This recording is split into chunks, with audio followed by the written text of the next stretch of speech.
Dr. Alistair Finch came to Siberia to solve the greatest mystery in modern science with hard data and unshakable logic. He found something that shattered every law of physics he believed in. When his instruments detected the impossible, a 60-year-old signal that drove his predecessor insane, Finch faced a terrifying choice: accept a truth that would destroy everything he knew about reality, or carry the burden of cosmic horror alone forever. Dr. Alistair Finch stood at the podium as if he owned not just the stage, but the very light that illuminated it. Behind him, a complex chart of seismic wave propagation glowed on the screen, a testament to a career built on the bedrock of irrefutable data. He was a man sculpted from certainty, his movements economical, his gaze sharp, his practical tweed jacket and crisp shirt a uniform for the war against ambiguity. He was concluding, his voice a calm, resonant instrument that filled the modern lecture hall. And so, he said, clicking the remote to replace the chart with a simple, elegant summary, the evidence is not just compelling, it is conclusive. The subduction dynamics of the Pacific Plate are not a matter of opinion. They are a fact, measured, modeled, and verified. Questions. A hand shot up in the third row. A young, earnest student, his face alight with intellectual curiosity.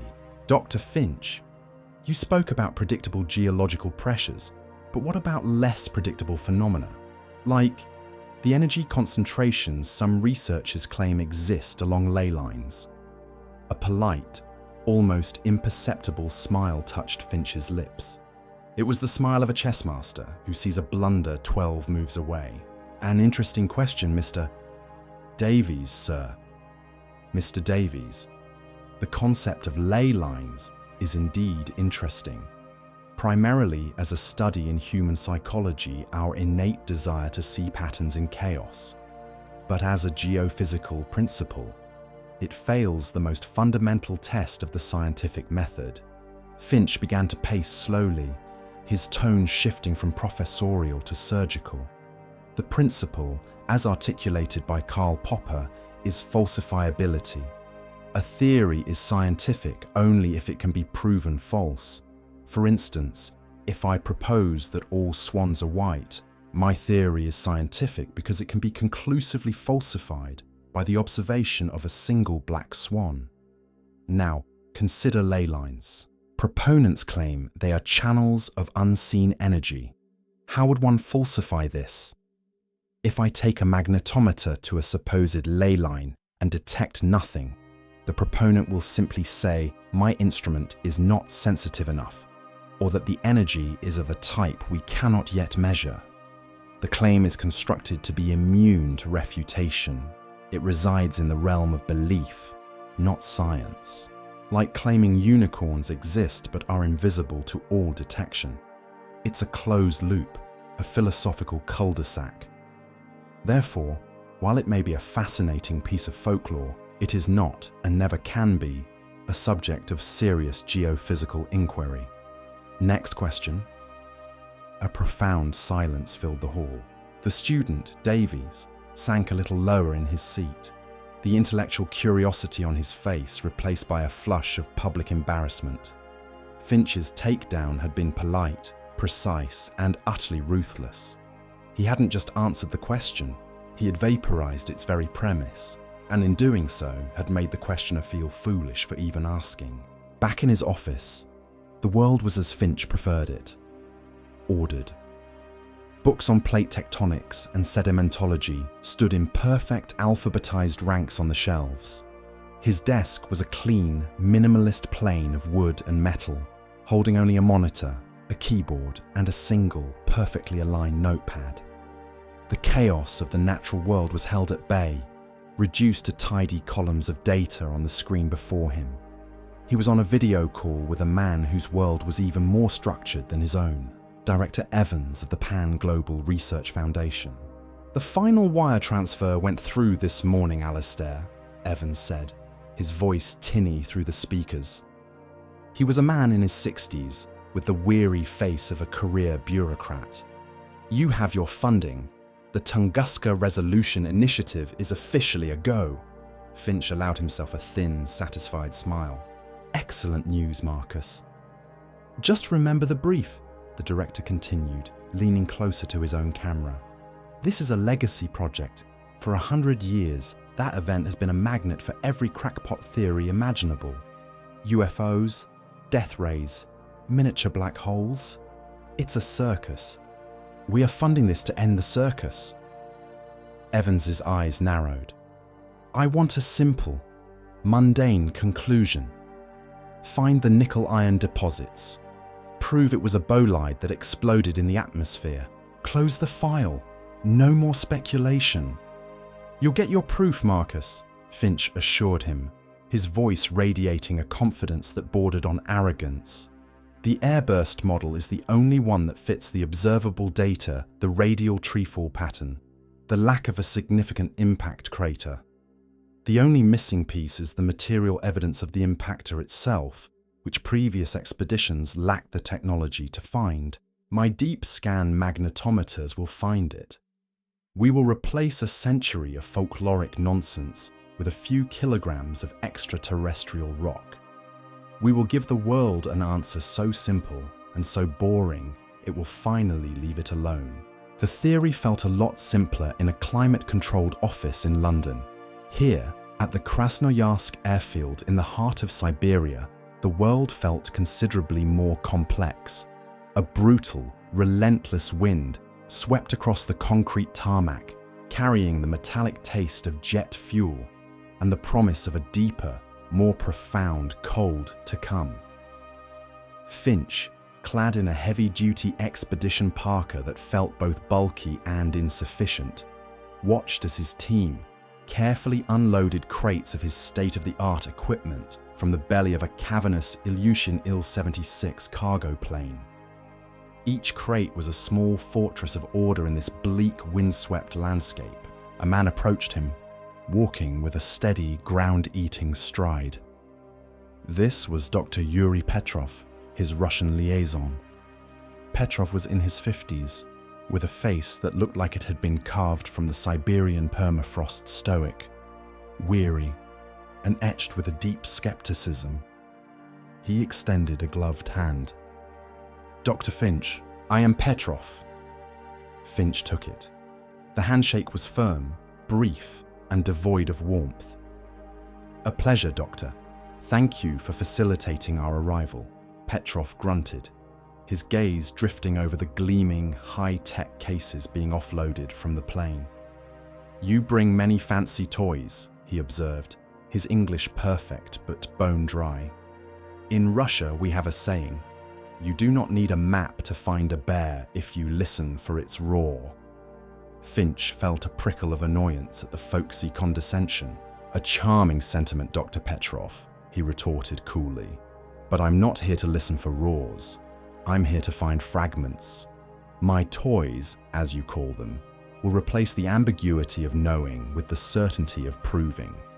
That's a language I find the stones here have yet to learn." Petrov's expression didn't change, but a flicker of something disdain, perhaps, or grim amusement passed through his eyes. The tension between them was immediately palpable, a low-pressure system forming on the frozen tarmac. The deafening, percussive chop of the Mi-8 helicopter's rotors was a physical force, vibrating through the fuselage into Finch's very bones. Below them, the Siberian taiga stretched to every horizon, a vast, intimidating sea of dark green and muddy brown, utterly indifferent to the mechanical dragonfly skimming its surface. It was a landscape that didn't just suggest isolation, it defined it, a place where a man or an entire expedition could vanish without a trace. Finch, however, paid the epic, terrifying view no mind. He was completely absorbed in his tablet, his eyes tracing the blue line of their flight path as it overlaid high-resolution satellite imagery of the terrain. He cross-referenced their GPS coordinates with historical maps, his mind a whirlwind of data points, declination angles, and topographical overlays. He was not in Siberia. He was inside the data construct of Siberia, a place he could measure, quantify, and control. For him, the raw, chaotic reality of the world outside the window was just noise. The signal was here, on the screen. They made base camp at dusk on the southern edge of the vast eerie wound in the forest. The generators hummed, powering a small island of light and technology against the encroaching wilderness. Finch, working with practiced efficiency, was making the final calibrations on the ground-penetrating radar array, his key to unlocking the Earth's secrets. He donned a pair of noise-cancelling headphones and ran a final diagnostic, his eyes on the monitor displaying the system's baseline readings. For a split second, the screen glitched. A bizarre, impossibly jagged frequency spike erupted across the monitor, a line of pure chaos against the clean, predictable baseline. Simultaneously, a violent burst of static, sharp and painful, like a gunshot, exploded in his headphones. It was gone as quickly as it had appeared. Finch ripped the headphones off, his ears ringing. He stared at the monitor. The baseline was clean again, humming along its placid, predictable path. He frowned, a knot of annoyance tightening in his gut. He ran the diagnostic again. It came back perfect, 100% nominal. He took a breath, his rational mind immediately shuffling through possibilities. A power surge from the generator, a magnetic fluctuation from the helicopter's heavy landing disturbing the soil, a momentary radio interference from a passing satellite. All plausible, all rational. He settled on the most likely, dismissing the event as a momentary anomaly, a ghost in the machine that was already gone. He made a note on his tablet. Initial GPR diagnostic showed transient EM interference, likely from landing site disturbance, and put the headphones back on, returning to his work, the perfect orderly world of his science already rebuilt around him. The following morning, they moved into the heart of the event. They called it the Forest of Matchsticks, and the name was terrifyingly apt. For miles in every direction, tens of thousands of mature pine trees lay dead on the ground, all pointing away from a single, unseen center. It was a silent, geometric catastrophe, nature rearranged by a force of unimaginable power. The air was still, heavy with the scent of pine and damp earth, and the silence was so profound it felt like a pressure against the ears. Finch walked through the eerie landscape with a handheld sensor, his boots crunching on a carpet of dead needles. His confidence, bolstered by a night of uninterrupted sleep, had returned in full force. He felt the intellectual thrill of standing in the center of a great cosmic puzzle, one he was uniquely equipped to solve. "You see, Yuri," he said, gesturing to the radial pattern of destruction. "This is the signature, not of an impact, but of an explosion. A massive one, about 8 kilometers up." He pointed the sensor at a fallen giant.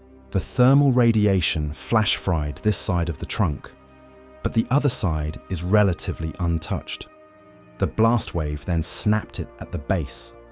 It's a perfect model of a bolide airburst, an asteroid or comet fragment, probably 100 meters across, entered the atmosphere at such a velocity that the pressure and heat caused it to detonate before it ever touched the ground.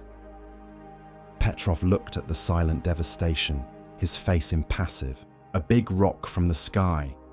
The biggest rock in recorded history," Finch corrected, a note of excitement in his voice. "A once-in-a-millennium event. We just need to find the pieces." The explosion wasn't perfectly efficient. There will be fragments, iridium deposits, nickel-iron signatures in the soil. We just have to look. He held up his sensor, and this will tell us where. For the first time, Petrov saw a genuine passion in the Englishman's eyes. It was the passion of a man who believed with every fibre of his being that science held a clean, elegant explanation for all the chaos in the universe. That night, the elegance began to fray. Back in the main tent, surrounded by the low hum of his equipment, Finch collated the day's readings. And there it was again. The fleeting anomaly from the first night was back, no longer a transient spike, but a faint, persistent signal lurking beneath the torrent of legitimate data. He isolated it. It was a structured, low-energy frequency, pulsing with a slow, almost lazy regularity. It had no business being there. He ran it against every database. He possessed a library of cosmic phenomena that took up terabytes of storage. It wasn't cosmic ray decay. It wasn't solar wind interference. It wasn't any known form of geological resonance or telluric current. He frowned, leaning closer to the screen. The signal was weak, almost buried in the background noise, but it was undeniably structured. It looked less like a natural phenomenon and more like an artifact, an echo. He spent 2 hours trying to trace its origin. He ran simulations, assuming it was a harmonic anomaly, an unexpected beat frequency generated by the interaction of his own various instruments. The simulations came up empty. The signal was independent. It was real. "What are you?" he muttered to the screen, his voice a low growl of frustration. He was annoyed, not alarmed. This was a technical problem, a calibration error. It had to be. He was a scientist, not a ghost hunter. He wouldn't allow his pristine data to be contaminated by a phantom. He made another note, his third on the subject.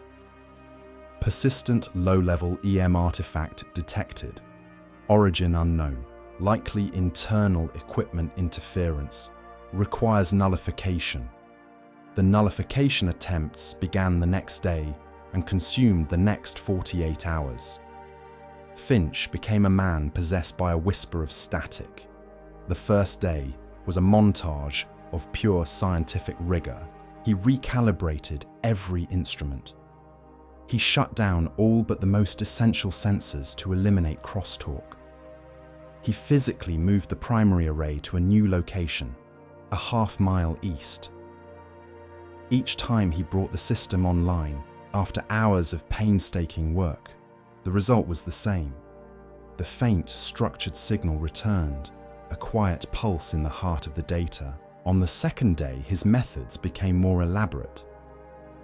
He constructed a makeshift Faraday cage around the primary sensor, a mesh of copper wire designed to block any external interference. The signal remained, now seemingly originating from inside the shielded area itself. This was, he thought grimly, impossible. Petrov watched the entire process with a look of profound, weary patience. He stood by the tent entrance, sipping hot tea from a metal cup, observing Finch scuttling between instruments like a high priest tending to fickle gods. "You are chasing ghosts in the machine, Alistair," Petrov finally said, his voice flat. "The mission is to dig, to find rocks. The director in London did not pay for you to listen to the radio." "I am not listening to the radio," Finch snapped, his temper frayed. "I am trying to eliminate a data contaminant. I can trust any of my readings until I know what this is." "It is static," Petrov said with a shrug. "The air is full of it.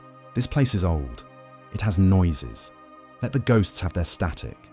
We are looking for something solid, something you can hold." The conflict between them hung in the cold air, thicker than the morning fog. Finch's devotion to the purity of his data, a foundational virtue of his entire profession, was putting him at odds with the very mission he was here to complete. He was falling down a rabbit hole of his own making, chasing an anomaly that only his instruments could perceive. On the third day, Petrov got his wish. They found something solid. A young geologist on the team a man named Borin, was sweeping a marshy, low-lying bog 2 miles from camp, a quadrant others had ignored. His metal detector, which had been chirping placidly at mineral deposits all morning, suddenly let out a sustained, high-pitched shriek. They were on it in seconds, digging with hand trowels in the sucking, rust-coloured mud. 10 inches down, a trowel struck something hard with a dull thud. Not the sharp crack of rock, but the dead sound of corroded metal. They dug frantically now, their breath misting in the air, the mud cold and heavy. They uncovered a flat, rusted corner, then an edge, then a row of rivets. It was a box. It took an hour of hard, straining labour with shovels and pry bars, the sucking mud fighting them for every inch. Finally, with a great collective groan, they heaved it from the bog. It was a heavy, military-style footlocker, made of green-painted steel, now almost entirely consumed by a thick crust of orange rust. It was sealed shut, not with a lock, but by decades of corrosion, its secrets fused together by time and water. The team stood around it, panting, their faces a mixture of triumph and trepidation. They had found something, but it wasn't a rock that had fallen from the sky. It was something left behind, something hidden, a piece of a human story this landscape had swallowed long ago. The team gathered inside the main tent, the portable heater doing its best to fight off the encroaching Siberian night. The air was thick with anticipation. The rusted footlocker sat in the center of the floor like an ancient sarcophagus, its secrets held tight by 6 decades of corrosion. Borin, the young geologist who had found it, handed Finch a heavy crowbar. Finch wedged the tip into the seam of the lid. He put his weight into it. The metal creaked but held. Petrov joined him, putting his own considerable strength into the effort. The groan of tortured metal filled the tent, a low, agonizing sound. With a final explosive crack, the rusted seals gave way and the lid scraped open. A wave of musty, stagnant air washed over them, the smell of trapped time. Inside, nestled in the damp, was a jumble of decay. A rotted canvas tarpaulin that fell apart at the slightest touch. A corroded Tokarev pistol, its metal pitted and useless. And underneath it all, one object had survived. It was a thick, leather-bound book, carefully wrapped in a wax-sealed oilskin pouch. The seal had held. With a reverence that surprised even himself, Finch carefully lifted the package out. He broke the brittle wax seal and unfolded the oilskin. The journal inside was damp but intact. The leather was dark and stained, but the pages were protected.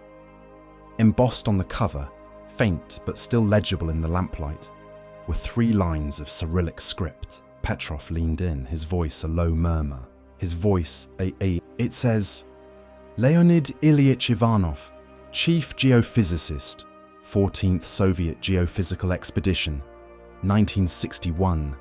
The tent was silent. The name hung in the air, a ghost suddenly given a voice. This wasn't just a random artifact. This was the journal of his predecessor, a man sent here on the exact same mission, more than 60 years ago. This was the voice of the last man to truly stand where they were standing now. Later that night, the camp was quiet, the rest of the team asleep. The only light was the focused beam of Finch's headlamp, illuminating the yellowed pages of the journal. He sat at his workstation, Petrov beside him, quietly inputting the more difficult Cyrillic passages into a translation app on his tablet. The early entries were a balm to Finch's troubled mind. Ivanov's handwriting was a small, precise script, the writing of a meticulous and disciplined intellect. His words were clinical, professional, and deeply familiar. October 4th, 1961, one entry read, "Have established base camp at coordinates 60, 55N, 101, 57E. The scale of the treefall is remarkable. perfectly consistent with Leonid Kulik's initial surveys. The local Evenki guide speaks of a curse laid upon the valley by the thunder god Ogdi. Superstitious nonsense, of course, but a fascinating insight into the local psychology. The natural world provides a mystery so profound, man must invent a supernatural cause. Finch felt a powerful sense of kinship with this man from the past. Ivanov was a mirror. He was a fellow pragmatist, a scientist dedicated to dispelling myth with fact, to replacing folklore with data. He described his equipment crude by Finch-S standards, but sophisticated for its time. He laid out his mission parameters, which were identical to Finch's own. Locate the primary impactor fragments and close the book on the Tunguska Event. Finch read with a growing sense of relief. He was not alone in his thinking. He was following a path already laid by a man who saw the world exactly as he did. This journal, he thought, would not be a source of confusion, but of confirmation. It would show him where Ivanov had looked, where he had failed, and guide him toward a rational conclusion. The confirmation never came. Over the next few nights, Finch became a recluse, his world shrinking to the pool of light from his headlamp and the spidery script on the page. A disturbing transformation began to take place within the journal's leather-bound covers. The confident clinical tone started to fray at the edges. October 19th, 1961. Began preliminary resonance scans today. There is an anomaly, a persistent low-frequency resonance that I cannot account for. It is weak, but structured.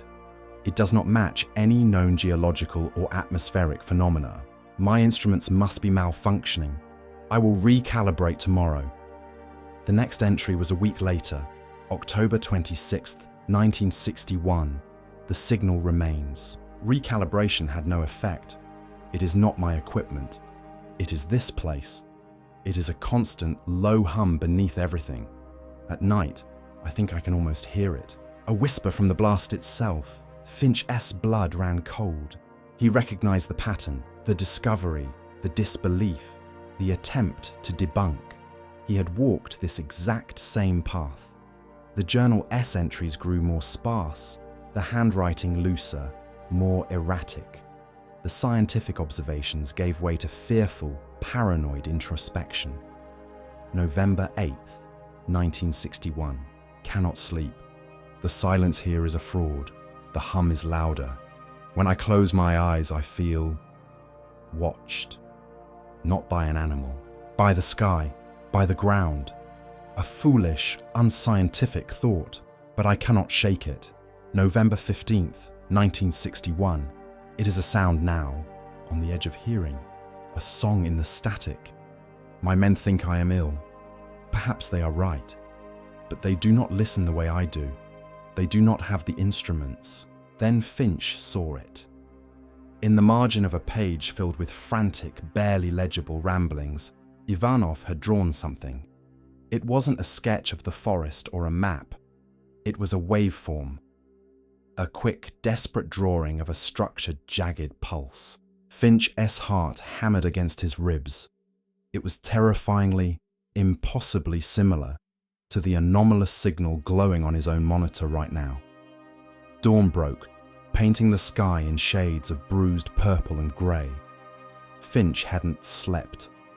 He was hollow-eyed, trembling with a mixture of terror and caffeine. The tent was cold. With a shaking hand, he used his tablet to take a high-resolution photo of the hand-drawn waveform in the journal. He uploaded it to his main workstation, the image appearing beside the live data feed from his own sensors. He dragged Ivanov S, drawing over the signal his own instruments were detecting. He scaled it, aligned it, and then he stared, his breath catching in his throat. They were a perfect match. The jagged peaks, the measured troughs, the unique, structured pulse. It was identical. The realization struck him not as a thought, but as a physical blow. This wasn't an equipment malfunction. This wasn't a phantom in his own machine. This was a real, tangible phenomenon. A 60-year-old phenomenon that had been waiting here in the silence. A phenomenon that had taken a brilliant, rational scientist and broken his mind. He looked out of the tent flap at the silent, brooding forest, and for the first time, he felt a primal, gut-wrenching fear. The problem was no longer just a puzzle to be solved. The puzzle was staring back at him. That day, the work was different. The obsession was still there, but now it was laced with a cold dread. Finch turned to the last few pages of the journal. Ivanov's final entry was a mess of calculations and a crudely drawn map, pointing to a small, specific clearing. Beside the map, a single scrawled sentence. The resonance is gone here. It is silent. It is where the heart fell out. Finch knew what he had to do. He directed his stunned team to the clearing, a small, unnaturally still patch of ground less than a mile from camp. He set up the ground-penetrating radar, his movements stiff and robotic. This was it, the final test of his scientific worldview. Ivanov had said the heart fell here. If there was a meteorite, a dense impactor core, it would be here, buried deep in the peat. He began the scan.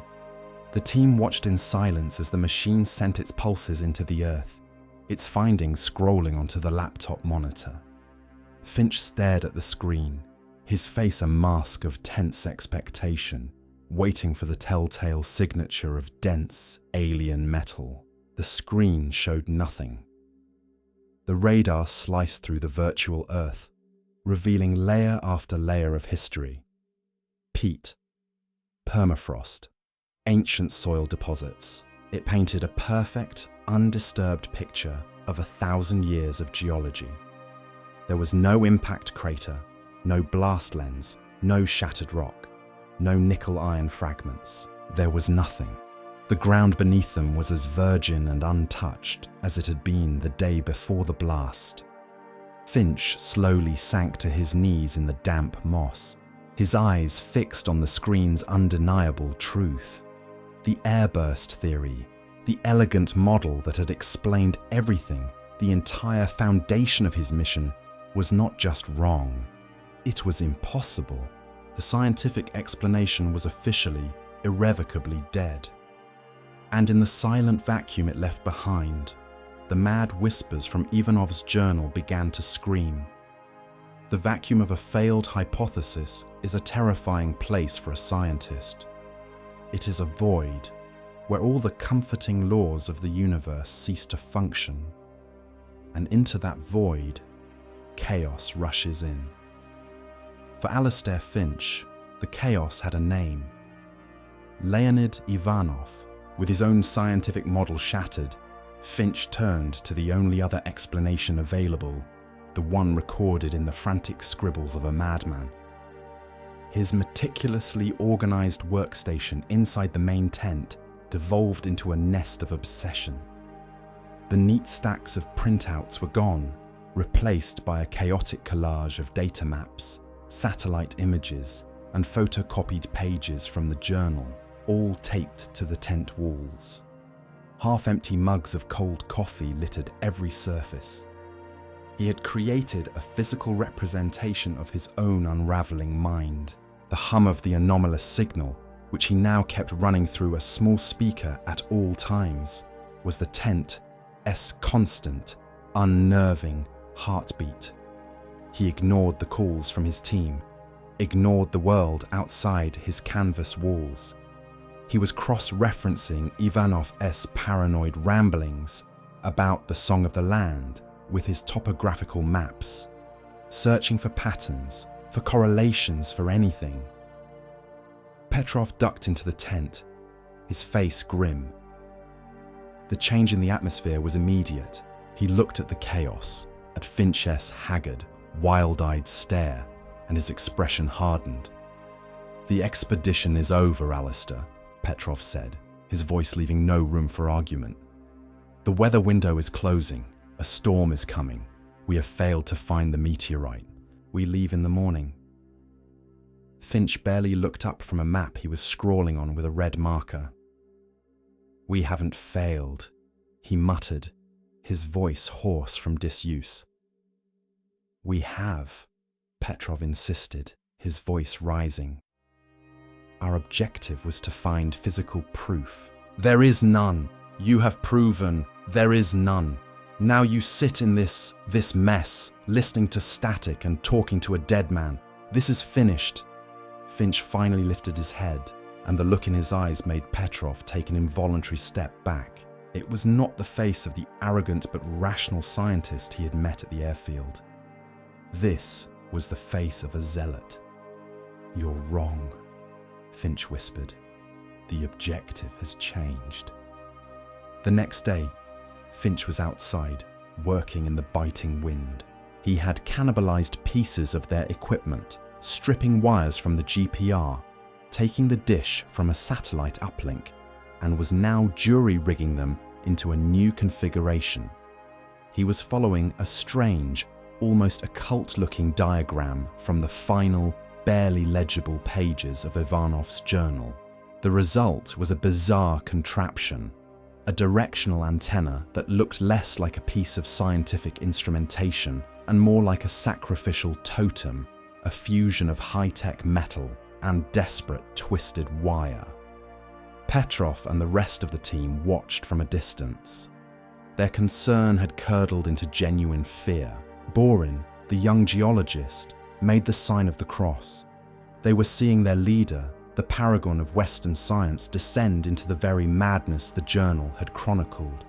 They were watching him become Ivanov. Petrov turned away, his jaw set like granite. He walked briskly to the communications tent, picked up the satellite phone and punched in a number. His back was to the others, a gesture of privacy for a call he never wanted to make. He spoke in hushed, urgent Russian. "This is Petrov, Expedition 7B, yes. Put me through to medical command. No, there is no physical injury. It is Dr. Finch. He is compromised, mentally unfit. We have a developing psychiatric emergency. I am requesting immediate medical evacuation for his safety and ours. He has become unstable." That night, the camp was thick with a tense, oppressive silence. Finch sat alone in his tent, the strange antenna outside wired directly to his workstation. He placed the headphones over his ears. He had modified the filters, turning the dials not to isolate and eliminate the signal, but to amplify it, to tune into it, to surrender to it. He closed his eyes and listened. At first, there was only the familiar deep hiss of cosmic background radiation. He turned a dial, filtering out the higher frequencies, just as Ivanov's cryptic notes had suggested. The hiss softened. He turned another dial, amplifying the lowest end of the spectrum. The tent was silent, but inside the headphones the world was changing. And then he heard it. Beneath the soft, rushing hiss of static, something else stirred. It was faint, distorted, a sound that seemed to crawl up from the very bedrock of the earth. It wasn't words. It was the impression of words, stretched out whispers that slid past comprehension. And under the whispers, a deeper sound began to emerge, a low, groaning resonance, like immense, stressed metal, the sound of a great machine tearing itself apart in slow motion. Finch ripped the headphones off, a strangled cry catching in his throat. His face was pale with terror, his heart pounding a frantic, panicked rhythm against his ribs. He was breathing in ragged, shallow gasps. It was real. The whispers from the blast, the groaning of a dying machine. It was all real. His own senses, the final arbiter of his reality, had just confirmed the ravings of a dead man. He was past the point of no return. The world outside the tent finally broke. The wind, which had been threatening all day, began to howl. Snow, thick and wet, started to drive horizontally against the canvas walls. A siren blared across the camp, the storm alarm. A signal to batten down, to seek shelter, to survive. Inside the communications tent, Petrov was coordinating the lockdown when Borin burst in, his face white. "He's gone." Petrov stared at him. "What do you mean, gone?" "Finch! His tent is empty! The snowmobile is gone!" Petrov ran from the tent into the maelstrom. The wind tore at him, the snow stinging his face. He swept his flashlight beam across the camp. Borin was right. The small expeditionary snowmobile was missing. And leading away from the camp, already beginning to fade in the swirling snow, was a single set of tracks. They pointed directly toward the epicenter. A cold dread, deeper than the Siberian frost, settled in Petrov's stomach. He knew where Finch was going. To the quiet point. The place where the heart fell out. He had taken his profane machine and the journal, his new gospel, and had gone to confront the ghost head-on. Petrov screamed a curse into the wind, a word of profound anger and fear. He looked at the tracks, then back at the relative safety of the camp. For a moment he hesitated. Let the fool go. Let the wilderness have him. But then he thought of Ivanov's lonely fate, of a body never recovered. He would not let it happen again. With a grim resolve, he turned and began shouting orders, gathering gear, preparing to chase the madman into the heart of the storm. The snowmobile S-engine screamed against the keening howl of the blizzard. Finch didn't feel the cold. His world had contracted to the narrow beam of the headlight cutting through the swirling chaos of white, the handlebars vibrating violently in his grip, and the thrumming, whispering promise of the epicenter pulling him forward. He was no longer a scientist conducting an experiment. He was a pilgrim on a final, desperate journey to a holy site. He burst through a final line of trees, and the storm's roar abruptly diminished. He was in the clearing, the quiet point. Here the blizzard seemed to part around an invisible cylinder of air. The wind still raged at the perimeter, but inside the small clearing the snow fell in gentle, almost lazy spirals. But the quiet was a lie. The air itself was alive, humming with a low, powerful thrum that vibrated deep in his bones. He stumbled off the snowmobile, his legs weak. The custom-built sensor rig in the passenger seat was screaming. The needle on its analog gauge was pinned violently in the red, quivering as if in agony. The digital display was a meaningless chaos of strobing light and shifting colors. He fumbled to put the headphones on, his fingers numb and clumsy. The sound that filled his head was no longer a whisper. It was a roaring, overwhelming, soul-crushing cacophony. It was the sound of a billion glass shards grinding together, of a star collapsing, of a mathematical equation screaming as it was being torn apart. It was a layered, complex technological noise that had no terrestrial source, a symphony of catastrophe played on instruments that were never meant to exist in this dimension. Finch fell to his knees in the snow, clutching his head, overwhelmed. His instruments were useless. His senses were a liability. All he could do was bear witness as the phenomenon he had chased finally, fully revealed itself. And then his mind broke free. It was not a thought. It was not a dream. It was a flash of pure, imposed awareness. The roaring in his ears became a key, unlocking a perception he never knew he possessed. The physical world of snow and trees dissolved. He was adrift in a sea of pure information. He did not see beings or a machine in any conventional sense. He perceived physics. He felt the colossal, incomprehensible presence of a non-Euclidean structure, a shape with too many dimensions, as it momentarily, accidentally, intersected with the fragile reality of his own world. He felt the structure's power source, a torrent of energy that made a sun seem like a flickering candle, surge and then fail. He didn't hear a sound, but he experienced a soundless scream, the shriek of physical laws being broken, of causality being violated. For a terrifying eternal instant, he saw the wound it left behind, a scar. Not in the earth, but in the fabric of space-time itself. It was a bleeding tear in reality, leaking raw static and temporal echoes, ghosts of the event, moments of the blast replaying themselves over and over in a closed loop. Then, with the agonizing slowness of a healing god, the scar began to seal itself, the impossible geometry receded, and the screaming silence faded. The entire event, the truth of Tunguska, had lasted for an eternity, and for less than the beat of a human heart. The vision ended. Alistair Finch was lying on his back in the snow.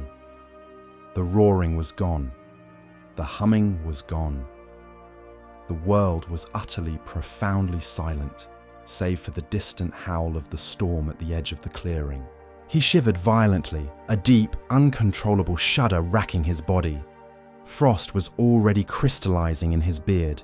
He pushed himself up onto one elbow. His equipment was dead. The screen of his sensor was cracked, a spiderweb of black glass. The power lights were dark. The surge of energy from the event had fried every circuit. Nearby, the journal lay open, its pages whipping and tearing in the wind. Its mad secrets now seeming like a pathetic understatement. He was alone, in the middle of a Siberian wilderness, with a truth that would shatter the world and not a single shred of proof. It was the ultimate cosmic joke. He had found the answer, and the answer had erased itself. He let his head fall back into the snow, a feeling of absolute surrender washing over him. He closed his eyes, welcoming the encroaching cold. A light cut through the storm, a single powerful beam that sliced through the swirling snow. It grew brighter, and then he heard it, the faint, struggling roar of another snowmobile engine. A figure dismounted, a dark shape against the blizzard's fury. It was Petrov. He ran to Finch's side, his face a mask of grim determination. He saw the dead equipment, the torn journal, Finch's semi-conscious state. He didn't ask what had happened. He didn't need to. He simply knelt, lifted his colleague's head, and held a canteen of hot, sweet tea to his lips. In a moment of ultimate surrender to a truth beyond science, Alistair Finch was saved by the simple, pragmatic humanity of the man who had called him a fool. Months later, the conference room at the Pan-Global Research Foundation was clean, sterile, and silent. Polished wood reflected the cold, fluorescent lights. Dr. Alistair Finch stood at the podium, looking thinner, older, and profoundly tired. The sharp, arrogant confidence was gone, replaced by a quiet, somber gravity. He addressed the funding director, Marcus Evans, and a half-dozen other officials. In conclusion, Finch said, his voice calm and even, while the expedition successfully mapped the blast-fall region with unprecedented accuracy, we conclusively failed to find any physical evidence of a bolide impactor. No significant nickel iron deposits were located, nor was any iridium layer detected in the soil strata. He paused, taking a sip of water. Furthermore, due to a severe electrical storm in the final days of the expedition, a catastrophic power surge resulted in the total loss of all sensor data from our primary electronic arrays. The equipment was damaged beyond field repair. Evans frowned, his displeasure obvious. So, what is your official conclusion, Alistair, after all that time and money? Finch met his gaze without flinching. The findings are inconclusive, he said. The word was a lie, and the truest thing he had ever said. The Tunguska Event remains an unresolved mystery. There was a ripple of disappointment through the room. Evans sighed, a man watching a legacy project evaporate into ambiguity. He accepted the report. There was no proof of anything. As the meeting adjourned, the camera pushed in on Finch's face. It was not the horrified face of a man who had seen a monster, nor the arrogant face of the scientist who had all the answers. It was the quiet, burdened face of a man who had been given an impossible truth and had chosen to carry it alone, a silent guardian of a scar that no one else could ever be allowed to see.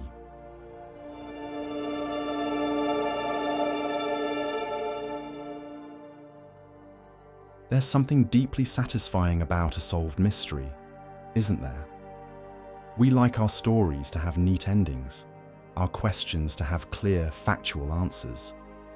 The story of Dr. Alistair Finch begins with that exact desire. He arrives in the vast emptiness of Siberia with a simple, almost arrogant goal: to replace a century of myth and speculation with the cold, hard certainty of a geological sample. He wants to kill the mystery. But what makes this story so compelling is how the mystery refuses to die. Instead, it slowly, methodically dismantles the man of science. Every tool he uses, from his advanced sensors to his own logical mind, leads him not to an answer, but to a deeper, more unsettling question. He is left with the journal of a man who followed the same path to madness, and a persistent, impossible signal in the static. And when he finally gets his answer at the heart of the storm, it's not data he can print out or a fragment he can bag. It's a personal, terrifying vision, a truth he can never, ever prove. In the end, the man who set out to extinguish the myth becomes its silent guardian, forced to lie and file the profound as inconclusive. So, that leaves us with a fascinating dilemma. If you were confronted with an impossible truth, one that you knew in your bones was real, but that you could never prove to anyone, would you share it and risk being called a madman? Or would you carry the burden of that silence alone?